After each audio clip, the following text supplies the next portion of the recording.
Hi everybody, Candace here with Green Roof Farms DIY, and today I wanted to share a little bit of information with you since I'm all about DIY.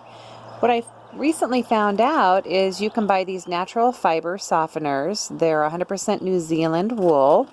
I bought these on Amazon and these are absolutely fantastic. You take some skin safe fragrance oil, and I got this at Sierra Candle and Soap Making Supplies in Everett, Washington.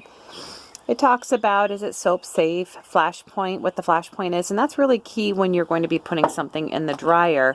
And what I do is I take these natural fabric softener balls and I mark on the outside what fragrance I have put on the inside. And it only takes a couple drops, and that will last. Oh, it smells beautiful. If you just put a couple drops on it, it'll last 1 or 2 washes, and then you just reinvigorate it with a couple more drops before you go and put it in with your next batch of clothes going into the dryer. You're not going to pour it on there. You're not going to saturate it. It's just literally a couple drops. And what it does, it just makes your clothes smell oh so yummy, and it takes all the static out of your clothes. So if you're pre-washing your fabric, which I highly recommend, you would just throw these natural fabric softener balls in with your fabric. This is if you want no fragrance to it. And if you wanted a light fragrance, you can go ahead and use some of these different fragrances. Sierra Candle Company, I get all my fragrance down with them. I think I bought about 200 different fragrances. I wanted to try them all and smell them all, so I know which ones are my favorite.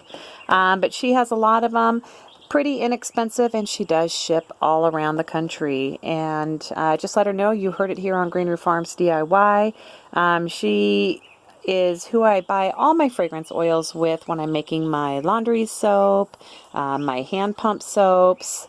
I just really enjoy the fragrance that she has with her collection. So once again, that was Sierra Candle and Soap Making Company, and I put them on these natural fabric softener wool balls, and those tend to work out really well, getting that static down. So if you want to read more about it, there's quite a few different online resources about using the wool balls as your fabric softener.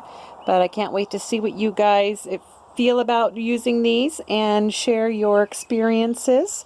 I keep them in little Tupperware containers when they're not being used, so that way the fragrance just stays within the ball and I don't have to reinvigorate them as often. All right, everybody, thanks so much for being a part of the YouTube channel for Green Roof Farms DIY. Please click that subscribe button, and thank you for being members of the Facebook group for Green Roof Farms DIY. Have a great day.